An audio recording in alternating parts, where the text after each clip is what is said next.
wararka ka imaanaya dalka Kenya ayaa sheegaya in 9 qof oo Soomaali ah iyo 2 qof oo Kenya u dhashay oo laga musaafiriyay dalkan Mareykanka ee dayuurada ka dejisay garoonka Jomo Kenyatta ee magaalada Nairobi. Wariyaheena Falastiin Axmed Imaan ayaa dadkaasi waxa ay ahaayeen iyo sida lagu musaafiriyayba waxa ay wax ka weydiisay safiirka Soomaaliya u fadhiya magaalada Washington Ambassador Ahmed Ciise Cawad. kulligood waa dad la yidhi ay maxkamad goysay in waddanka laga kaxeeyo waxay isugu jiraan qolo soo dhammaysatay dembi gashay oo sanado badan xiraa ayagoon dhalashada Mareykanka qaadan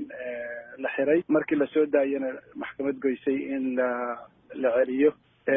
iyo kuwo soo dhiibay oo asylum seekers qaxooti ahaa oo iyagana la diiday oo muddo raadiyey dhameeyey iyaguna dariiqii la mari jiray immigrationka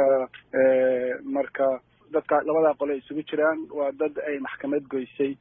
qisaskoodii markay dhamaadeen in waddanka laga masaafuriyo labada qole isugu jiraan marka adinka safaarad ahaan maxaad dadkan bixitaankoodii luga oo aad ku lahaydeen oo la idin soo ogeysiiyey waxaana la soo ogeysiiyey annagu dadkan maadaama ay Soomaali yihiin markii waddanka laga celinayo waxaa loo baahdaa waraaqo ay haystaan documents ay leeyihiin waxaa loo baahdaa in loo sameeyo documents waraaqo travel maxaa la yidhahdaa go home ama ay waddankii ku aadaan marka anagu safaarad ahaan waraaqahaasaan u sameynay inta badan Mareykanka meelaha ay dhibaatooyinka ka jiraan ama ammaankooda aanu sugnayn dadka kumaanu celin jirin maxaa ku qanciyay Mareykanka xilligan in dhalinyaro intaas leeg uu ku celiyo dalkii iyadoo dhibaatooyinkaasi dhinaca ammaanka ah iyo nolosha ah dalka ay ka jiraan horta iyagu ma aaminsaneen waddankii aysan annaguna ma aaminsanin inaan nabadda waddankii aysan sugnayn oo dhibaato ka jirto dadku isa soo dhiibay isma soo dhiibaan Mareykanka iyo meelo kale toona adduunka layskuma siiyo sharci dadka layskuma aqbalo baahi ama shaqo la'aan baa ka jirta waxaa la isku siiyaa sharciga asylumka qofku inuu noloshiisa u baqayo oo lagu dilayo ama diintiisa ama jinsiyadiisa ama midabkiisa ama fikrad siyaasadeed oo uu hayo qaarkood waxaa sheegtay inay xabsiga ka soo baxeen oo ay dambiye soo galeen oo xabsigooda ay soo dhamaysteen qatar ma ku noqon karaan bulshada ay u tagayaan laftirkooda xasadda ku noqon karaan waa Soomaali marka inay khatar noqon karaan inaysan noqon karinin ma aha su'aal la isweydiiyey oo maaragtay choice la iska sameeyey Mareykanka ayay dambi ka galeen Mareykankuna waa iska celiyey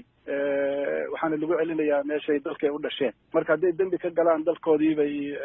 ugu xirayaan haddaba dadaan Mareykanka laga soo celin oo badan baa Soomaaliya dambi ka gala marka taasi ma aha qiyaasta maxaa la yidhahdaa qofka lagu celinayo marka dadkan ma si iskooda oo iyagu ay ogol yihiin ku noqdeen mise waxaa jira dad la qasbay oo tusaale ahaan mararka qaar dadka qaar qasabka lagu celinayo askara diyaaradaha la raacda qaab see ah oo celintooda ayay ahayd markii dib loo celinayo ma aqbalaadooday ku baxeen mise jajuuba ku jira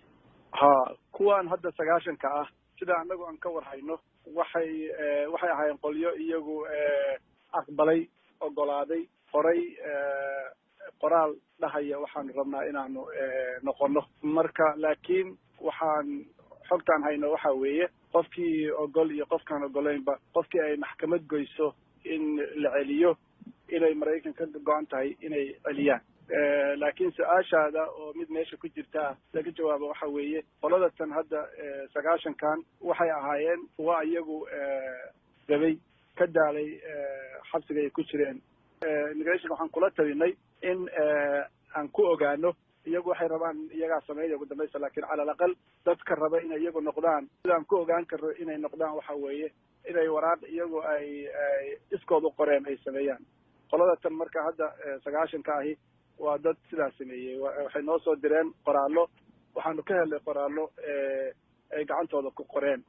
oo ay leeyihiin waxaan rabnaa raalli ka nahay in la celiyo